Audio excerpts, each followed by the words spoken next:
ज़्यादा है। हेलो, नमस्ते एंड गुड मॉर्निंग एवरीवन। आज है हमारा छठा दिन, जो कि आखिरी दिन भी है हमारा लंकावी मलेशिया में। कल हम लोग वापस निकल रहे हैं। तो अभी हम लोग कर रहे हैं ब्रेकफास्ट के बाद हम लोग वेट करेंगे अपने वैन का, जो हमें होटल से पिक करेगी। एंड हम लोग फिर जा रहे हैं आइलैंड हॉपिंग में 3 आइलैंड्स हैं आज जो हम लोग कवर करेंगे। वापस मुझे लगता है 1-1:30 बजे तक आ जाएंगे। 1-1:30 बजे के बाद हम लोग जो कल वाटरफॉल में सो गई थी, आज वहाँ जाने का प्लान कर रहे हैं। और शाम 4 बजे तक खाली होने के बाद हमारा पूरा दिन है, आज शाम है शॉपिंग के लिए। तो कल वैसे भी मार्केट सर्वे कर ही दिया था, काफ़ी दुकानें देख ली थी, समझ तो आ ही गया है क्या क्या लेना है। आज बस जाके चूज़ करना है, और कुछ अलग चीज़ दिख गई तो वो भी ले सकते हैं। बाकी फिर जैसा चलते हैं, आपको सफ़र दिखाते हैं। आज भी सुबह उठ के मैं सूप के लिए एक्साइटेड था, लेकिन इन्होंने आज पॉरेजेस दे दिए। हम लोग अभी रेडी होके वेट कर रहे हैं वैन का। 8:30 पे टाइम दिया था उन्होंने। ये डर लग रहा है कि छोड़ के चली ना गई हो, क्योंकि थाईलैंड में एक बार हुआ था मेरे दोस्त के साथ कि वो 1 मिनट ही लेट था और वैन तुरंत छोड़ के निकल गई थी, क्योंकि लोग वेट करते नहीं हैं, क्योंकि बहुत ढेर सारे पिकअप रहते हैं। तो वैन लेट थी। हम लोग पहुँच गए यहाँ के जेटी। जितने शांति से टूर हो रहा था, पेरिंथियन का 8-10 लोग थे, यहाँ तो लाइन से लोग ही लोग दिख रहे हैं एक बोट पे, यानी कि अच्छी खासी भीड़ होने वाली है बोट पे भी, और जहाँ जहाँ जाएंगे वहाँ पे भी।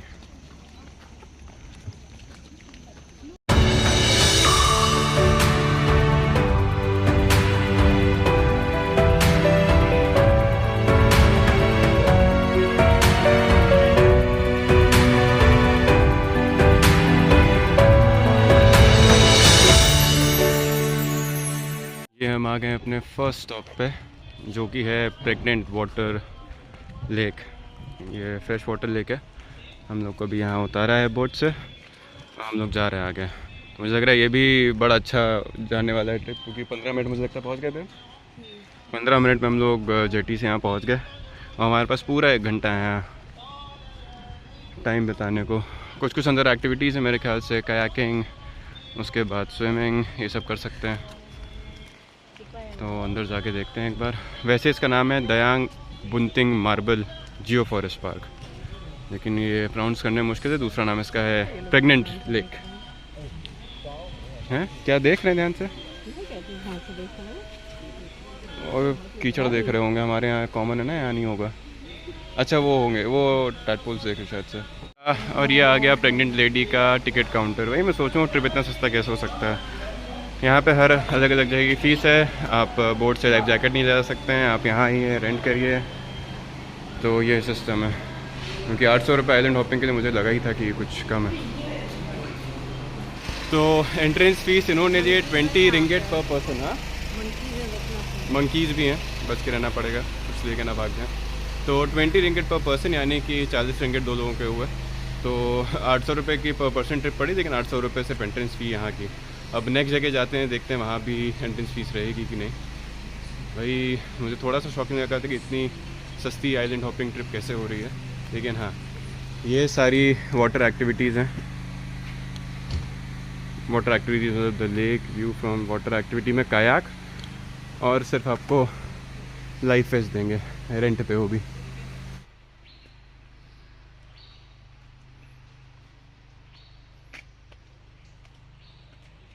वो सामने दिख रहा है फ्रेश वाटर लेक। बे वो जाने का ही आने का एरो लिखा हुआ है। ये सामने फ्रेश वाटर लेक दिख रही है,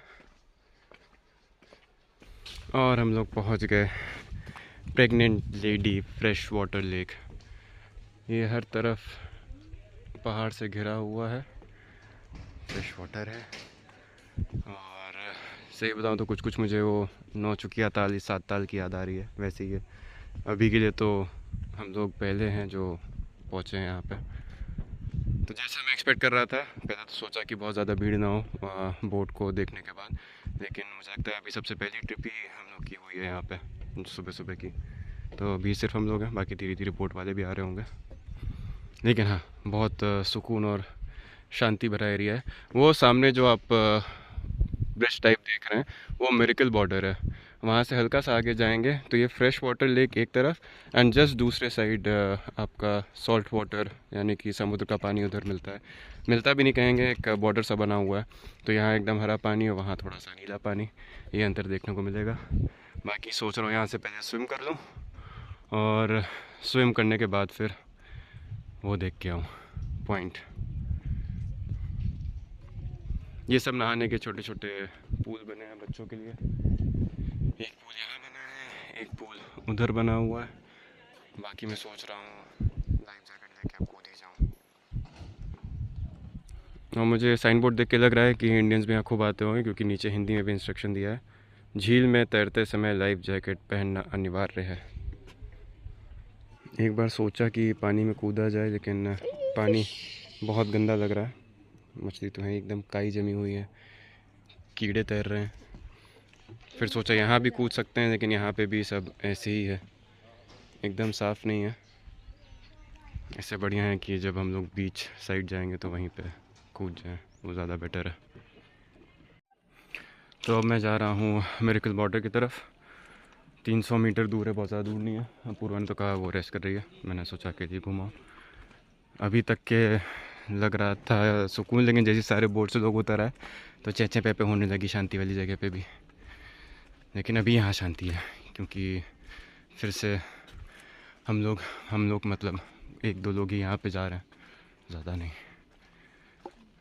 नेचर वॉक मिरेकल बॉर्डर की तरफ।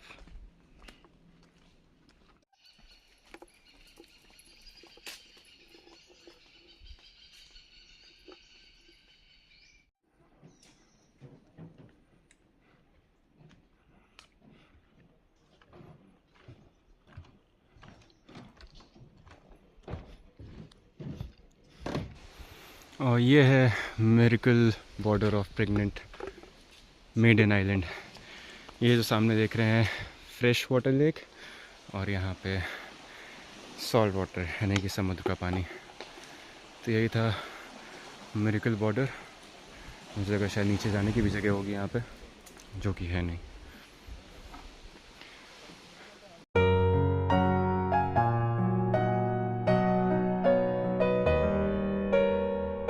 तो 1 घंटे का हॉल्ट था यहाँ। अभी हमारे पास 15 से 20 मिनट बचे हैं और मैं मिरेकल पॉइंट से आ गया हूँ वापस।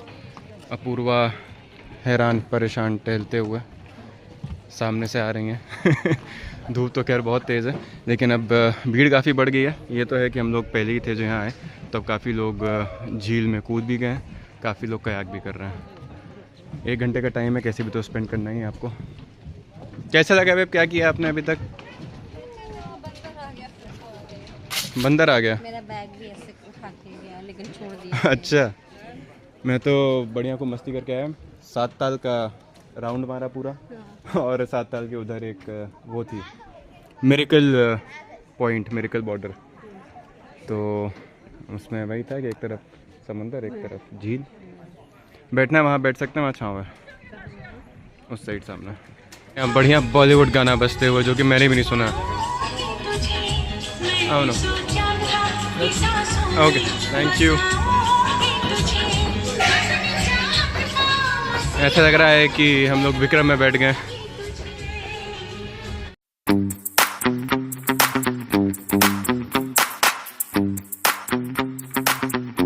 वापस लौटते टाइम हमारे गाइड ने बोट रोकी एंड हमें बताया कि इस पहाड़ के शेप की वजह से इसको प्रेग्नेंट आइलैंड या प्रेग्नेंट मेडन लेक भी कहा जाता है। अब हम लोग आ गए हैं अपने सेकंड स्पॉट, जो कि है ईगल फीडिंग पॉइंट। ये हमारे जो बोट के ड्राइवर हैं वो चारा डाल रहे हैं और सारी ईगल्स आ रही हैं। आओ आओ आओ।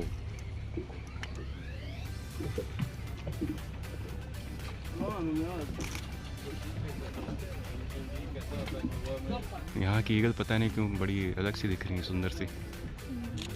हाँ, कुछ सफ़ेद पैचेस हैं। हमारे यहाँ इतनी अलग क्यों होती हैं? फिर कुछ दूसरी वैरायटी होगी, ब्रीड जो भी कहते हैं।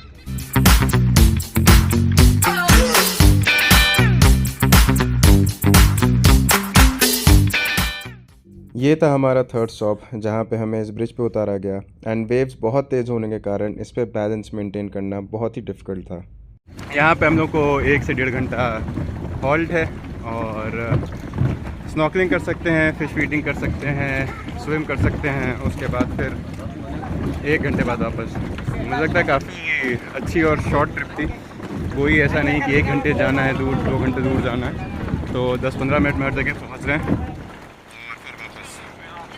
और आधा घंटा हम लोग ने यहाँ किया स्विम। लाइफ जैकेट की ज़रूरत थी नहीं।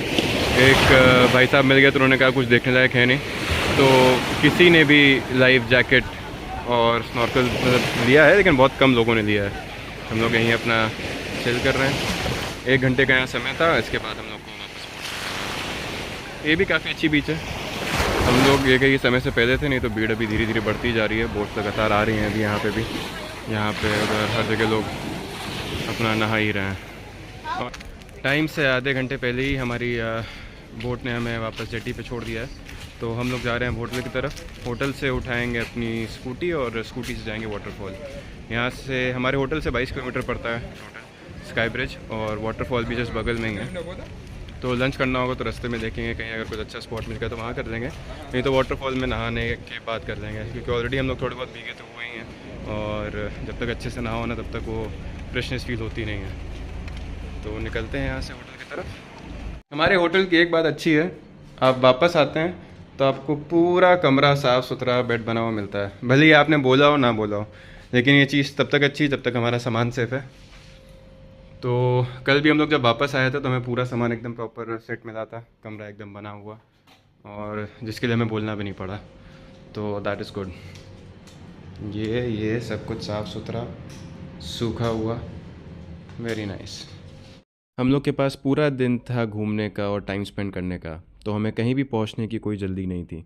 इसीलिए जहां भी हमें अच्छे व्यूज़ मिल रहे थे हम अपनी स्कूटी साइड पार्क करके व्यूज़ एंजॉय कर रहे थे। अभी पेट्रोल भराने आए हैं, लेकिन यहाँ पे इस सिस्टम है कि पहले आप पे करो उसके बाद भरो। बड़ा अजीब सा तरीका है। ये तो पता था बाहर ऐसे होता है, लेकिन थाईलैंड और बाली में मैंने तो ऐसा नहीं देखा। समझते हैं, थोड़ा सा ऐसा फील हो रहा है कि जैसे कुछ नई चीज़ हाथ लग गई है। हम दोनों एकदम अल्हड़ जैसे खड़े हैं कि करना क्या है अब, क्योंकि पे तो कर दिया है, लेकिन होगा कैसे।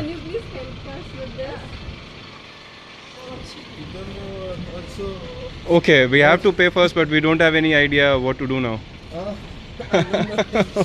No problem, no problem. Okay fine, we have paid so it will automatically cut down. या 5 ringgit। यस, भाई साहब हेल्प कर रहे हैं हमें। उसमें लिख के आ जाता है ना। अरे मुझे ये नहीं समझ में आ रहा था पेट्रोल है कि नहीं है, क्या है।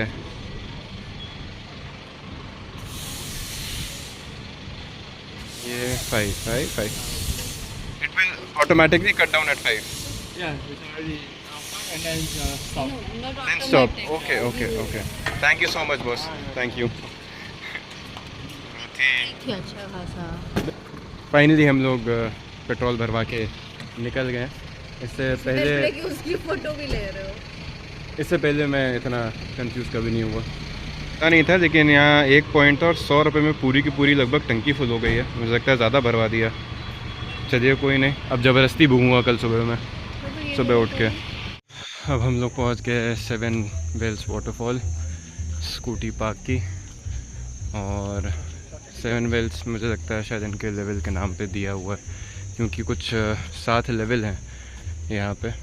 इच्छा अनुसार जिसको जहाँ जाना है, जिस लेवल तक जाना है जा सकता है, लेकिन मुझे लगता है अच्छी खासी चढ़ाई होगी, क्योंकि जब हम लोग कल स्काई ब्रिज से देख रहे थे तभी लग रहा था कि काफ़ी ऊंचाई वाले पॉइंट पे सामने ये सब शॉप्स बनी हुई हैं कि वापस आए थकने के बाद अपना खाना आना खाइए। वो शॉप्स हर जगह होती हैं। अब देखते हैं किस लेवल तक हम लोग जा पाते हैं। तो जितने मैंने लंकावी की वीडियोस देखे थे, सारे लोगों ने mangrove forest, eagle feeding point और यही सारे टूर्स ही सजेस्ट किए थे। बहुत ही 1 या 2 वीडियो में मैंने ये 7 वेल्स वाटरफॉल का देखा, और जब पता किया तो यहाँ पे और भी 2-3 वाटरफॉल्स जो विज़िट कर सकते हैं। और जैसे कि आप देख सकते हैं भीड़ एकदम ही कम है, हम लोग अकेले ही चढ़ रहे हैं। तो मुझे लगता है कि पहले एक्सप्लोर करना कोई चीज़ ज़्यादा बेटर रहती है। जब वो फेमस हो जाती है तो एकदम मज़ा नहीं आता है, क्योंकि इतनी भीड़, इतनी गंदगी, इतने लोग कि आप कुछ एंजॉय नहीं कर पाते हो। तो इसीलिए मेरे दिमाग में था कि मुझे ये वाटरफॉल तो देखनी और कवर करना ही है। तो 7 लेवल इन्होंने बताया, पूरे टॉप लेवल तक जाना है तो उसके लिए लगेंगे 3 घंटे का हाइक।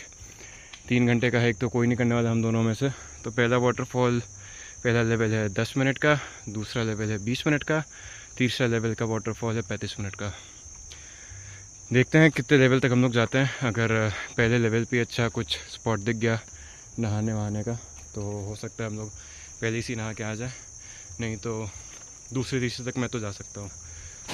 हम लोग आ गए हैं पता नहीं कौन से लेवल पे। बहुत ही ज़्यादा इन्होंने कहीं भी कुछ साइन या वैसे बना नहीं रखे हैं। वैसे हर जगह बोर्ड रखे हैं, लेकिन मुझे यही समझ में नहीं आ रहा है कि ये लेवल 1 है या लेवल 2 है। लेकिन हम लोग जो भी लेवल है, पहले 10 मिनट की वॉक पे हम लोग आ गए यहाँ पे। बाकी सब लोग नहा रहे हैं और मैं सोच रहा हूँ यहीं पे पानी में थोड़ा सा फ्रेश होके देखते हैं आगे जाना है कि नहीं।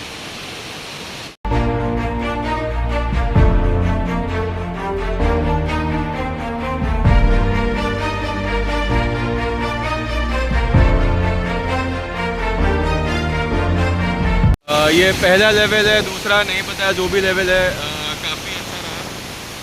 मैं सोच रहा हूँ कि मैं तो कम से कम वाटरफॉल अपना कंप्लीट ही कराऊँ, या दूसरे या तीसरे लेवल जो भी लेवल बचे हैं ऊपर साइड वो तो कंप्लीट कर दूँ। बाकी अच्छी जगह है, भीड़ जैसे कि आप देख सकते हैं बिल्कुल भीड़ नहीं है।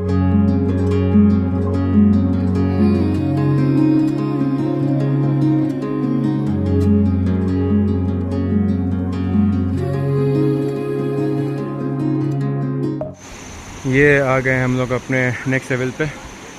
आगे मतलब सिर्फ मैं आया हूँ, पूरा वापस नीचे चले गई।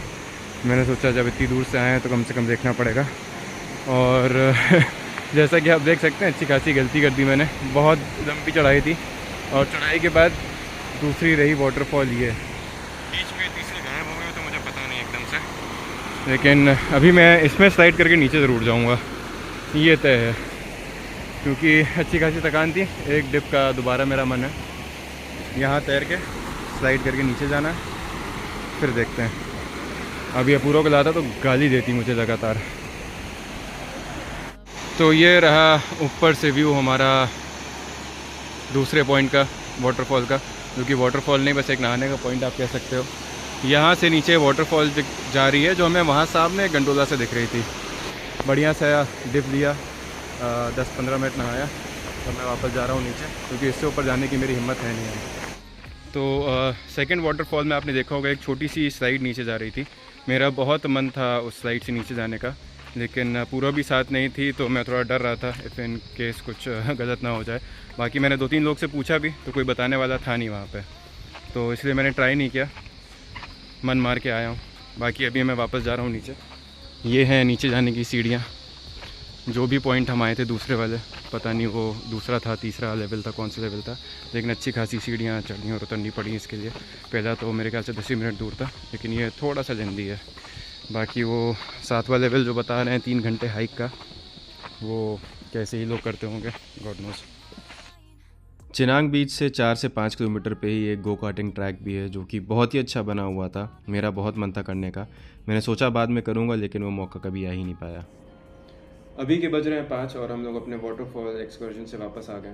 आज का दिन काफ़ी अच्छा गया। सुबह हम जल्दी उठ भी गए थे और हमने सारी एक्टिविटीज़ भी की आइलैंड हॉपिंग की। आइलैंड हॉपिंग के बाद हम लोग वाटरफॉल गए और अभी 5 बजे वापस भी आ गए, तो हमारे पास काफ़ी टाइम है।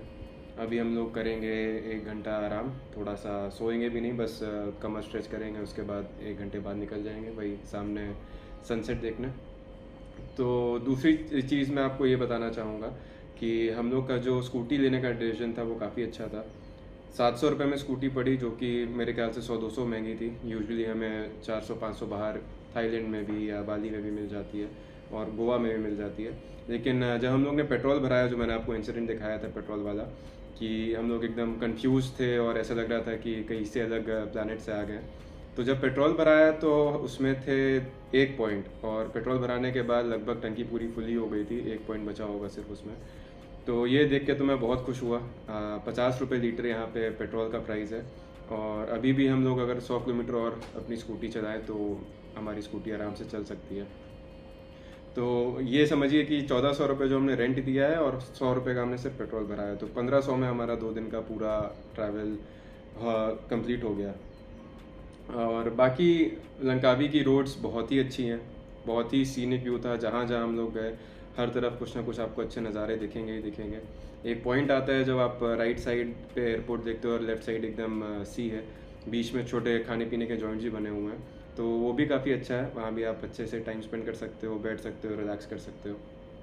ट्रैफिक रूल्स तो आप जैसे इंडिया से मुझे लगता है निकलते हो बाहर तो बहुत ही अच्छे हो जाते हैं। यहाँ पे कोई इंसान रोड क्रॉस भी कर रहा होगा तो 50 मीटर पहले ही गाड़ी रोक देते हैं, कोई कन्फ्यूजन नहीं, ये किसी को जल्दी नहीं है कि मुझे आगे जाना है या तुम्हें आगे जाना है। तो ये चीज़ काफ़ी अच्छे से मैंने देखा है मेंटेन होती है बाहर, जो कि मुझे लगता है इंडिया में फॉलो होनी चाहिए, जो कि मुश्किल है लेकिन कोई नहीं, ट्राई तो कर ही सकते हैं। एक चीज़ मैं शेयर करूंगा जो मुझे थोड़ा सा डाउन साइड लगा, क्योंकि यहाँ पे आप जिस भी होटल या रिजॉर्ट में जाते हैं तो आपसे सिक्योरिटी डिपॉजिट लेते हैं। हम लोग ने जिस होटल में अभी चेक इन किया है उन्होंने हमसे 100 रिंगिट लिए एज अ सिक्योरिटी डिपॉजिट, और स्कूटी वाले ने भी 100 रिंगिट लिए हुए हैं। तो इसका मतलब हमारा टोटल 4,000 रुपये वो तब हमें वापस मिल जाएगा जब हम कल होटल से चेकआउट करेंगे और स्कूटी वापस करेंगे। हमारे पास अभी लगभग 100 रिंगिट यानी कि 2,000 रुपये बचे हुए हैं और सामान भी लेना है। तो हम लोग ये प्लान कर रहे हैं कि आज जो सामान आ पाया वो लेंगे, बाकी जब चेकआउट करेंगे और स्कूटी वापस देंगे। और इफ़ इन केस 10 बजे ड्यूटी फ्री खुल जाता है, ये तब की बात है, 10 बजे ड्यूटी फ्री खुल जाएगा तो हम लोग चेकआउट करके स्कूटी वापस करके जो 4,000 बचे हैं उसका स्पेंड करेंगे। बाकी तो जो उससे चीज़ महंगी पड़ेगी कार्ड से ही हम लोग पे करेंगे, क्योंकि दिक्कत ये है कि आप वापस रिंगिट ले जाओ या रिंगिट को वापस से डॉलर में कन्वर्ट कराओ तो उसका कोई यूज़ है नहीं, उसमें भी आपका मुझे लगता है 100-200 निकल ही जाएगा, और बहुत ही कम चेंज हो तो वो एक्सचेंज करते भी नहीं है जल्दी। तो इसलिए हम लोग आज देखते हैं कैसे मैनेज करना है, ये कितना सामान आज ले सकते हैं एंड क्या क्या चीज़ें हम लोग नोट डाउन करके आएंगे कि क्या कल लेना है, दुकान खुल जा रही है तो ये चीज़ देखते हैं। ये आखिरी दिन के लिए बस थोड़ा सा दिक्कत देता है, बाकी तो ऐसी कोई टेंशन है नहीं। बाकी तो आप एक्सचेंज करा रहे हो कहीं ना कहीं यूज़ आ ही जाएगा, लेकिन जिस दिन आपकी फ़्लाइट हो उस दिन ये चीज़ ध्यान रखें।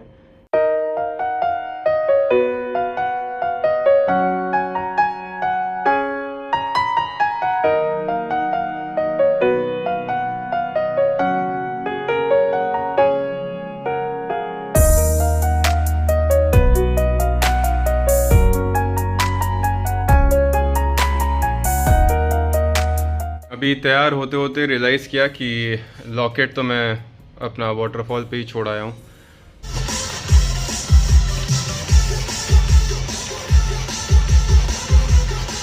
हाथ दिखा दे बे, बंद हो रही है। अच्छा, और हाथ पूरे सूजे हुए हैं, कुछ एलर्जिक रिएक्शन हुआ है या खाने से हुआ है या किस चीज़ से हुआ है पता नहीं। सी वाटर और धूप से, सी वाटर और धूप से भी हो सकता है पूर्वा के हिसाब से, और मुझे लग रहा है तो कीड़े ने काटा है, क्योंकि आँख सूजी हुई है और जैसी कैमरा कर रहा हूँ फड़क भी रही है, तो कुछ तो कैमरे की एलर्जी हो गई है लेकिन हाँ दिक्कत तो है। और अब पूर्वा ने ऑर्डर किया है बढ़िया मसाला डोसा, मीठा डोसा, मीठा 13 रिंगिट है वे, मीठा नटेला डोसा। लोग निकले थे शॉपिंग करने, और शॉपिंग करने के बाद ये पता लगा ड्यूटी फ्री शॉप 10 बजे बंद हो जाती है और कल दोपहर में 1 बजे खुलेगी, जो हम लोग के लिए दिक्कत थी, क्योंकि 11 बजे हम लोग को यहाँ से एयरपोर्ट के लिए निकलना था, तो हमें जो शॉपिंग करनी थी आज ही करनी थी, तो जल्दी जल्दी में जो सामान हुआ हम लोग ने वो उठाया। बाकी जो लोकल शॉप्स हैं वो छोटी मोटी शॉप्स जैसे कि ये हो गई, ये सारी शॉप्स सुबह जल्दी खुल जाएंगी 10 बजे तक के, तो यहाँ से शॉपिंग कर सकते थे। ड्यूटी फ्री से मेन चीज़ ये उठानी थी कि चॉकलेट्स और लिकर, तो मैंने अपने लिए 2 बॉटल उठाई हैं, जिसमें शायद से मेरे ख्याल से 2 या 3 हज़ार का अंतर होगा, तो मैंने वो उठा ली। बाकी शॉपिंग कल सुबह करेंगे। मार्केट से लौटने के बाद मैंने सोचा कि होटल के सामने ही बीच पे थोड़ा रिलैक्स कर लेते हैं। वहाँ पे मेरी एक भाई साहब से मुलाकात भी हुई, जो कि मैट वैट बिछाए कोक स्टूडियो के गाने सुन रहे थे, तो मैंने भी उन्हें ज्वाइन किया एंड हम लोग 1 घंटे तक सिर्फ गाना सुनते रहे और व्यूज़ एंजॉय करते रहे।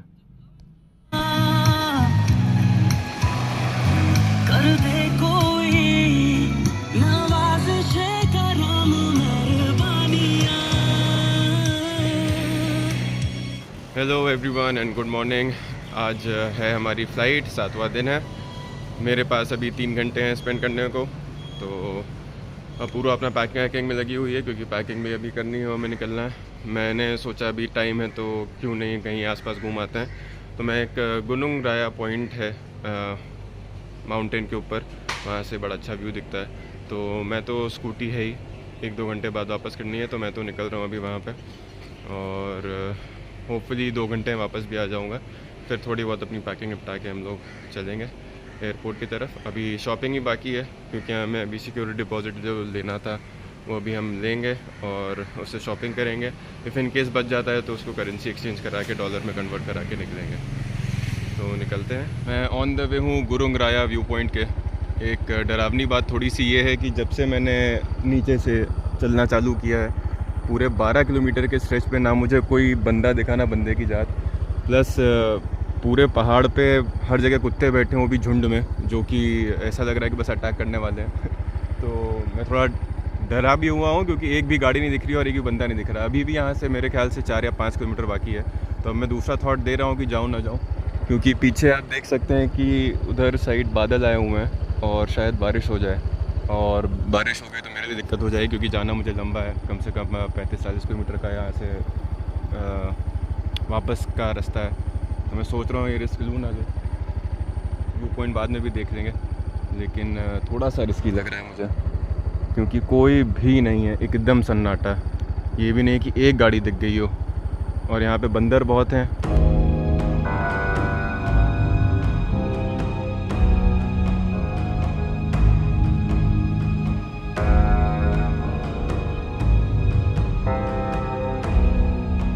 रास्ते में लौटते हुए यही व्यू पॉइंट दिख गया मुझे, जहाँ से थोड़ा बहुत पार्शियल आइलैंड और सी दिख रहा है।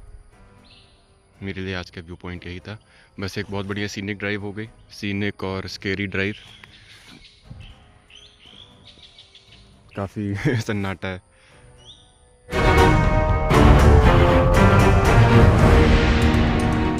ये आ गया सामने गेट।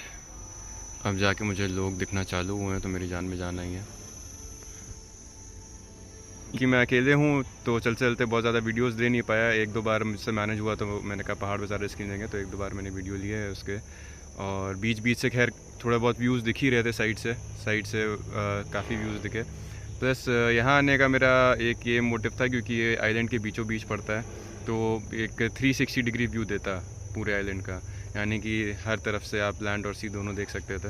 लेकिन कोई बात नहीं, मैं यही कहूँगा कि आप लोग आइए तो या तो गाड़ी से आइए, अकेले हों तो तब भी डर नहीं रहता है, नहीं तो 1-2 लोग साथ में हो तो आइए, क्योंकि बाहर देश में कुछ भी अनहोनी घटना हो जाए या कुछ भी गलत हो जाए तो दिक्कत हो जाती है। अब जब मैं नीचे उतर रहा हूँ तो मुझे लोग जाते हुए दिख रहे हैं, लेकिन अब मैं दोबारा तो नहीं जाने वाला हूँ वहाँ तक के, क्योंकि टाइम कम है। होता तो मैं किसी के साथ पीछे लग के निकल भी जाता, लेकिन टाइम की कमी की वजह से नहीं जा सकता। एक तो मेरा फ़ोन होल्डर पे आ नहीं रहा है, तो मैं रुक के मुझे वीडियोस देने पड़ रहे हैं, लेकिन कोई नहीं। अभी रास्ते में चलते हुए साइड में बाइक खड़ी की है ये, तो ऊपर से तो आपको व्यू पॉइंट नहीं दिखा पाया, लेकिन नीचे से दिखा देता हूँ कि गुरुंग राया कहाँ पड़ता है। ये पहाड़ के ऊपर आप एक टावर देख रहे हैं, टावर अभी बादल से छुपा हुआ है, वो बादल बहुत ढेर सारे आ जा रहे हैं लगातार। तो वो था गुरुंग राया व्यू पॉइंट, ये पड़ता है एकदम मिडिल में लंकावी के, तो वहाँ से हमें 360 व्यू काफ़ी अच्छा मिलता है। बाकी रास्ते में चलते चलते आपको व्यूज़ तो मिलेंगे ही मिलेंगे, प्लस ये एरिया जो है रूरल है काफ़ी, तो बढ़िया यहाँ के देसी घर जो हैं वो दिख रहे हैं। बाकी एक बैल भी खड़ा है जो बहुत देर से घूर रहा है, तो अच्छा एरिया ये भी। और ये बह रहा है नाला। हमारी फ़्लाइट 1.25 घंटे डिले हो गई, ये चीज़ पता रहती पहले से, क्योंकि जब रास्ते में था तब मेल आया और मैसेज आया। पहले रास्ते में होते तो वहीं रुक जाते और थोड़ा बहुत और घूम लेते। तो अभी कुछ करने को नहीं है तो बाहर ही बैठे हैं। मौसम आज का बहुत अच्छा है, तो इसलिए एयरपोर्ट के अंदर जा ही नहीं रहे हैं, सोच रहे हैं कि अब आराम से चला जाएगा। खूब ढेर सारे बादल हैं, लेकिन एक अच्छी चीज़ ये भी है कि मौसम बिगड़ने से पहले, इससे पहले बारिश होती है हम लोग ने घूम लिया, क्योंकि बारिश होने की वजह से हम स्कूटी से हर जगह जा नहीं पाते और घूम नहीं पाते, और स्काई ब्रिज में भी बादल होने के कारण हमें कुछ दिखता नहीं। तो ये एक अच्छा पॉइंट भी है। लेकिन हाँ, अगर आज एक दिन और रहता है रिलैक्स करने का, तो हम लोग ये वेदर एंजॉय भी कर सकते थे। एयरपोर्ट चेक इन कर लिया है, हम लोग की फ़्लाइट डिले है, तो 1.5 घंटा हमें यहाँ वेट करना है। तो हम लोग ने सबसे आगे की सीट लेके बढ़िया लोगों को आते जाते हुए, प्लेन्स को आते जाते हुए देख रहे हैं। और वेदर भी काफ़ी चेंज हो ही गया है, पहले बादल थे, वापस से धूप आ गई। खैर आज के इंसिडेंट के बाद मतलब मैं तो पर्सनली बता रहा हूँ कि मुझे आइसोलेटेड जगह विज़िट करना बहुत पसंद है, लेकिन कम से कम एक बंदा तो आपके साथ रहे जो आपको सपोर्ट कर सके, जिससे आप बातें शेयर कर सको। जैसे कि आज गया, मुझे इतना भी आइसोलेशन नहीं पसंद है कि आप जा रहे हैं तो वहाँ एक बंदा नहीं दिख रहा है। मैं अकेले भी होता, साथ में कोई और दूसरी गाड़ी होती तो भी ठीक था, लेकिन ऐसा लग रहा था कि पहाड़ के रास्ते जैसे ही मैंने एंटर किया, वहाँ से लेकर आगे 10 किलोमीटर तक इंसान ही गायब है। तो इसलिए फिर मैं वापस आ गया। बाकी हमारी अभी सीरीज़ यहीं ख़त्म करते हैं। आज फ़्लाइट से हम लोग अभी जा रहे हैं कुआलालंपुर से फिर डायरेक्ट फ़्लाइट है लखनऊ की। अगली डेस्टिनेशन देखते हैं कहाँ की प्लान कर सकते हैं। और बहुत अच्छा लगा इस ट्रिप पे। बाकी एक डिटेल्ड वीडियो बनाऊंगा बजट का, आइटनरी का, कि आप क्या कर सकते हैं, क्योंकि यहाँ आने के बाद रियलाइज़ हुआ कि बहुत अलग अलग आइटनरीज बन सकती हैं। तो उसका सजेशन भी मैं एक वीडियो में डालूंगा ज़रूर। बजट भी डाल दूँगा और क्या क्या चीज़ रिक्वायरमेंट है, क्या क्या नहीं है, सारी चीज़ डिटेल में। बाकी अभी की तरफ से हमारे और अपूर्वा की तरफ से बाय कर दोगे सबको। मिलते हैं जल्द, होपफुली जल्दी घूमने गए तो वीडियो भी बहुत जल्द आएगा। Bye bye, take care.